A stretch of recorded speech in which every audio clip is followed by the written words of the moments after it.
Hello, good evening प्यारे बच्चों, कैसे हैं आप सब? बढ़िया। तो चलिए देखिए, आज फिर हम आपके सामने अपनी सीरीज़ को आगे बढ़ाते हुए कार्बन एंड इट्स कंपाउंड का ही टॉपिक है, और उसके लिए मैं फिर से भी आपके सामने कुछ क्वेश्चन सेलेक्ट करके लाया। सर मुझे पास करा दो वाली सीरीज चल रही है, इसके बाद फिर हम सेकंड चैप्टर पे आएंगे, तो हम देखते हैं। तो चलिए देखते हैं क्वेश्चंस बारी बारी से।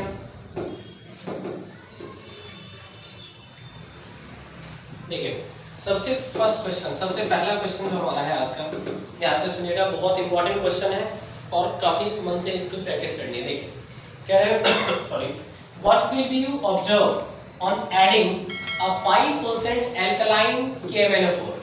ये जो बच्चे 5% एल्कलाइन KMnO4 है, एल्कलाइन KMnO4, ये बहुत ही बढ़िया ऑक्सीडाइजिंग एजेंट होता है। क्या होता है? बहुत ही बढ़िया ऑक्सीडाइजिंग एजेंट। छाप लो माइंड में भाई, बिल्कुल आना है पेपर में।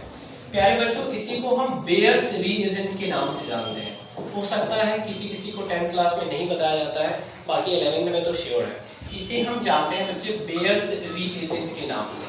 तो कह रहा है कि क्या आप ऑब्जर्व करेंगे, जब 5% एल्कलाइन सॉल्यूशन को ड्रॉप बाय ड्रॉप आप वार्म इथेनॉल पे देंगे, टेस्ट ट्यूब में वार्म इथेनॉल पे। तो सबसे पहले देखते हैं हमारा इथेनॉल क्या है। तो सर C2H5OH, ये हमारा इथेनॉल है, इथाइल अल्कोहल। जब आप इस पे 5% क्या दे रहे हैं, एल्कलाइन KMnO4, और जब हम ये एल्कलाइन KMnO4 का इस्तेमाल करते हैं ना बच्चे, तो इसके लिए हम एक नेसेंट ऑक्सीजन तैयार होता है हमारे लिए, जो कि काफी एक्टिव स्टेट का ऑक्सीजन होता है, जो यहाँ पे ऑक्सीडेशन कराने में हेल्प करता है। तो सीधा ये इथेनॉल आपको एसिटिक एसिड बना के देगा। That means CH3C double bond O single bond OH, क्या होगा आपका? एसिटिक एसिड बनेगा। यानी ये बात श्योर है सर कि जब आप अल्कोहल का ऑक्सीडेशन कराएंगे एल्कलाइन KMnO4 के प्रेजेंस में, तो आपको डायरेक्ट क्या मिलने वाला है? एसिटिक एसिड मिलने वाला है। Right the name of the compound. तो ये एसिटिक एसिड है, formed during the above chemical reaction। तो आई थिंक क्लियर है क्वेश्चन, बहुत इंपॉर्टेंट है, ध्यान दीजिएगा, स्क्रीनशॉट ले लीजिए फटाफट इसका। चलते हैं हम अपने अगले क्वेश्चंस की तरफ। देखिए प्यारे, नेक्स्ट क्वेश्चन हमारा है, कह रहा है सेकंड क्वेश्चन, कह रहा है व्हेन इथेनोइक एसिड, जब आप इथेनोइक एसिड का आप रिएक्शन कराते हैं, किसके साथ? सोडियम हाइड्रोजन कार्बोनेट के साथ। बच्चे इसका नाम होता है sodium bicarbonate, NaHCO3, sodium bicarbonate. किसका रिएक्शन कराना है? इथेनोइक एसिड का। तो प्यारे इथेनोइक एसिड का जो रिएक्शन, तो इथेनोइक एसिड लिखते कैसे हैं सर? तो वही है ये acetic acid, that is CH3C double bond O और सिंगल बॉन्ड OH के साथ हम लिखते हैं। तो जाते हैं यहाँ पर क्या होगा, तो कह रहा है कि एक सॉल्ट बनने वाला है सर, और एक Y नाम की गैस रिलीज होगी। तो देखते हैं कैसा होता है। तो आप बढ़िया से जानते हैं सर कि ये CH3C डबल O माइनस में टूटता है और H प्लस में टूटता है। ये CH3C डबल O माइनस और H प्लस, और आप जानते हैं सोडियम मेटल है सर, ये आसानी से इस जगह पे आ जाएगा यहाँ पे। तो क्या बनाएगा? ये एक सॉल्ट बनाएगा CH3C double O minus Na plus, जिसको हम सोडियम एसीटेट कहते हैं। क्या कहते हैं? सोडियम एसीटेट, जो कि आपका एक सॉल्ट है। और क्वेश्चन में कह रहा है Y नाम की एक गैस भी प्रोड्यूस हो रही है। तो प्यारे बच्चों, प्लस में एक कार्बन डाइऑक्साइड गैस प्रोड्यूस होगी, जो लाइम वाटर को क्या बनाता है? मिल्की बनाता है। ये लैंग्वेज यूज नहीं हालांकि इस क्वेश्चन में। तो राइट द केमिकल इक्वेशन। तो ये आपके सामने रहा इक्वेशन। चलते हैं हम अपने नेक्स्ट क्वेश्चन की तरफ। नेक्स्ट क्वेश्चन हमारा है, ध्यान से देखते हैं नेक्स्ट क्वेश्चन, थर्ड। देखिए ध्यान से इस क्वेश्चन को। कह रहे हैं what is saponification reaction. Saponification reaction क्या है? अब देखो बच्चों, मैंने अपने लेक्चर में शायद आपको एस्टेरिफिकेशन बताया था, ठीक? उसी का अपोजिट है जस्ट सपोनिफिकेशन रिएक्शन। मतलब क्या कि सर सपोनिफिकेशन का मतलब होता है फॉर्मेशन ऑफ सूप मॉलिक्यूल। इसका फॉर्मेशन हो रहा है सर, सूप मॉलिक्यूल का फॉर्मेशन हो रहा है। अब कैसे होता है सोप मॉलिक्यूल का फॉर्मेशन, तो देखिए प्यारे, हम करते क्या है, पहली बात तो सर सोप होता क्या है, तो सोप जो होता है बच्चे, ये सोडियम या पोटेशियम सॉल्ट का पार्ट होता है। किसके साथ जुड़ा होता है सर, तो long chain of fatty acid, long chain of fatty acid से जुड़ा होता है, यानी कार्बोक्सिलिक एसिड से जुड़ा होता है। ठीक है, long chain of fatty acid का पार्ट होता है जिसमें सोडियम और पोटेशियम के सॉल्ट जुड़े होते हैं, तो उसी को हम क्या बोलते हैं, सोप बोलते हैं। आखिर ये बनता कैसे है, तो सर हमने एक कंपाउंड पढ़ा हुआ है एस्टर, CH3 COO और C2H5, ये हमारा एस्टर है, प्लेजेंट एस्टर वाला कंपाउंड है ये एस्टर। जब आप इसका रिएक्शन एल्कली के साथ कराते हैं, NaOH के साथ, जो कि एक एल्कली है, जब आप इसका रिएक्शन एल्कली के साथ कराएंगे तो देखिए क्या होता है, जरा मैं कलर चेंज कर लेता हूँ, देखिए क्या होता है। ये जो आपका Na+ है, ये जो सोडियम हाइड्रोक्साइड है, ये Na+ और OH- में जुटेगा। तो प्यारे बच्चों, ये जो Na+ है ये सीधा शिफ्ट करेगा किस जगह पे, इस जगह पे, और ये जो आपका C2H5 है ये चला जाएगा किसके साथ, OH के साथ। यानी कहेंगे सर आप कि CH3 COO Na, ये यानी हमारे पास क्या बन गया, ये सॉल्ट बन गया। क्या बन गया, हमारे पास एक सॉल्ट का फॉर्मेशन हुआ। प्लस में हमारे पास C2H5OH, जो कि हमारा क्या है, एल्कोहल, एल्कोहल मिला हमारे पास C2H5OH। तो इसी रिएक्शन को हम क्या कहते हैं, सपोनिफिकेशन रिएक्शन कहते हैं। क्या कहते हैं इसे, सपोनिफिकेशन। सर आप कहेंगे कि सर हमने इसका उल्टा भी किया था, बिल्कुल आपने किया होगा इसका उल्टा, तो वहां हमने पढ़ा था क्या, एस्टरिफिकेशन। तो फटाफट आप इसका स्क्रीनशॉट ले लीजिए।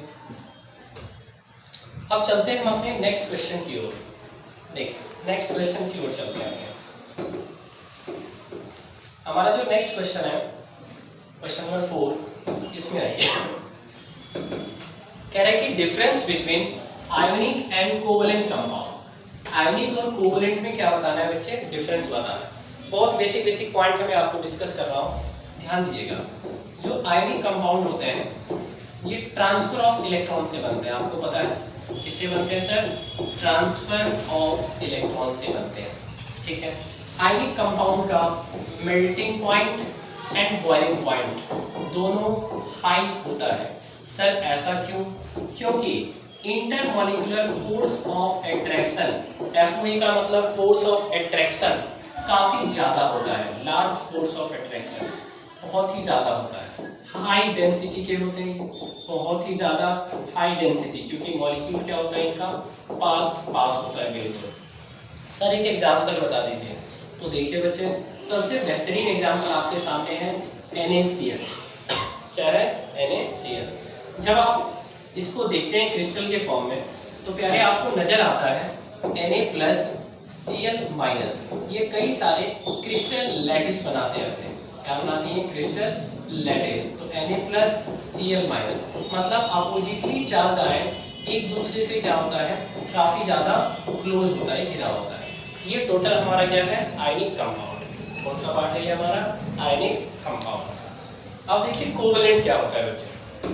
कोवलेंट में क्या होता है कि जो हमारा कोवलेंट कंपाउंड है, कोवलेंट जो होता है ये शेयरिंग ऑफ इलेक्ट्रॉन से बनता है। किससे बनता है, शेयरिंग ऑफ इलेक्ट्रॉन से बनता है। इसमें इलेक्ट्रॉन की शेयरिंग होती है, मतलब एक मेटल होता है और दूसरा क्या होता है, इसमें आपका क्या होता है, देखिए कोवलेंट में क्या होता है आपका कि दोनों के दोनों हमारे पास नॉन मेटल होते हैं, दोनों के दोनों क्या होते हैं हमारे पास, नॉन मेटल। जैसे कि अगर आपको O2 मॉलिक्यूल बनाना हो, क्या बनाना हो, O2 मॉलिक्यूल, तो O2 मॉलिक्यूल में क्या है, ऑक्सीजन ऑक्सीजन के बीच डबल बॉन्ड बनता है, दोनों के दोनों क्या है, नॉन मेटल है। और जो मैं अभी आपको बोल रहा था मेटल और नॉन मेटल, वो आयनिक कंपाउंड में होता है ऐसा, एक पार्ट मेटल दूसरा नॉन मेटल। कोवलेंट में फोर्सेस ऑफ अट्रैक्शन क्या होते हैं, काफी वीक होते हैं सर, फोर्स ऑफ अट्रैक्शन बहुत ही ज्यादा क्या होते हैं, वीक होते हैं फोर्स ऑफ अट्रैक्शन। ठीक है, यानी इसमें शेयरिंग ऑफ इलेक्ट्रॉन से चीजें बनती हैं। सर एक एग्जांपल बता दीजिए इसका, काफ़ी लेस डेंसर होता है ये। तो इसका एग्जाम्पल देखिए कार्बन डाइऑक्साइड। कार्बन डाइऑक्साइड में कार्बन एक ऑक्सीजन के साथ डबल बॉन्ड बनाता है, दूसरे ऑक्सीजन के साथ डबल बॉन्ड। इसका डॉट स्ट्रक्चर मैंने अपने पिछले वीडियो में आपको शायद बता रखा है। तो कार्बन डाइऑक्साइड का फॉर्मेशन होता है। तो आई थिंक आपको बात समझ आएगी। उतना ज़्यादा इंपॉर्टेंट ये क्वेश्चन नहीं है फोर्थ, लेकिन फिर भी ठीक है पेपर के लिहाज से। चलते हैं हम अपने नेक्स्ट क्वेश्चन की ओर। ठीक है, क्वेश्चन नंबर 5। क्वेश्चन नंबर 5 है, state the reason why carbon can neither form C+4 और C-4 but forms covalent compound. यानी जो कार्बन है आपका C+4 ना तो कार्बन +4 शो करता है और ना ही कार्बन -4 शो करता है। ऐसा क्या है भाई? तो ऐसा इसलिए क्योंकि कार्बन ना तो इलेक्ट्रॉन को गेन करता है और ना ही इलेक्ट्रॉन को लूज करता है। ये हम सभी को पता है। सर ऐसा इसलिए क्योंकि इसके इन चीज़ों के लिए इसके पास ट्रेमेंडस अमाउंट ऑफ एनर्जी होनी चाहिए जो कि अवेलेबल नहीं होती। इसलिए कार्बन क्या करता है? तो कार्बन करता है टोटली शेयरिंग ऑफ इलेक्ट्रॉन। क्या करता है ये? Total sharing of electron, electron की हिस्सेदारी करता है, शेयरिंग करता है। और मैंने आपको बताया भी था सर कार्बन की दो प्रॉपर्टी जो इसको सबसे ज़्यादा फेमस करती है। एक तो है कैटनेशन की, जो आपस में ये जुड़ करके कंपाउंड बनाते हैं, मतलब एटम्स इनके जुड़ते चले जाते हैं चेन के फॉर्म में, ब्रांच के फॉर्म में, साइकिल के फॉर्म में। और दूसरा होता है सबसे important, that is tetra valency वाली प्रॉपर्टी, मतलब इनकी वैलेंसी क्या होती है? 4 होती है। इस वजह से तो कार्बन ना तो इलेक्ट्रॉन को गेन करता है ना ही लूज करता है, क्योंकि उसके लिए ज़्यादा एनर्जी चाहिए जो अवेलेबल नहीं हो पाती। इसलिए वो क्या करता है? Sharing of electron. और बाकी इन दो प्रॉपर्टी की वजह से दुनिया में मिलियंस ऑफ कंपाउंड बनाता है, यानी सबसे ज़्यादा कंपाउंड बनाता है कौन? कार्बन बनाता है। ठीक है, अब देखिए मैं आपको एक बात कह रहा हूँ, जरा ध्यान से सुनिएगा उन चीज़ों को। मैं ये कह रहा हूँ बच्चे कि जो भी हम प्रैक्टिस करते जा रहे हैं क्वेश्चन को, आपको इसे प्रीवियस ईयर पेपर से भी सेट लगाना है घर पे। जब आप प्रीवियस पेपर को सॉल्व करेंगे तो हमारा कॉन्फिडेंस काफ़ी अच्छा होता है, जिससे कि स्कोर लाने के चांसेस बढ़ जाते हैं। तभी तो आप एक बहुत ही बेहतरीन, तभी तो आप एक क्या हो जाएंगे? बहुत ही बेहतरीन खिलाड़ी कहलाएंगे। जैसा कि मैंने लिख रखा है कि लगे रखो मेरे जाबाज खिलाड़ी। मैं बार बार ये कहता रहता हूँ क्योंकि आपको मोटिवेट कर रहा होता हूँ। तो आपको क्या करना है कि लास्ट 10 ईयर के जो क्वेश्चन बैंक है, प्रैक्टिस क्वेश्चन बैंक, वो सॉल्व करना है। जैसे ही आप क्वेश्चन बैंक सॉल्व करोगे तो आपका कॉन्फिडेंट 100-200% क्या हो जाएगा? इंक्रीज करेगा, जिससे कि आपको पढ़ने में काफ़ी हेल्प मिलेगी। बाकी हमारा लेक्चर ऐसे ही देखते रहिए आगे, बाकी हर एक चैप्टर्स का हम लाएंगे, कोशिश करेंगे बहुत बढ़िया से बढ़िया क्वेश्चंस हम ऐड करते जाएं। ठीक है, बस आपके सपोर्ट की ज़रूरत है। आप हमारे वीडियो पे कमेंट वगैरह करते रहें कि क्या आपको चाहिए, हो सकता है कुछ अच्छी चीज़ें आपको चाहिए, कौन से क्वेश्चंस ऐड किया जाए। तो कुछ आपका रिस्पॉन्स होगा तो मैं उस हिसाब से काम करता चलूँगा। बाकी आपने बहुत कुछ सीखा होगा आज के लेक्चर से इस तरीके से। ठीक है, तो आज के लिए हम यहीं पे थैंक यू आप सभी को, थैंक यू सो मच।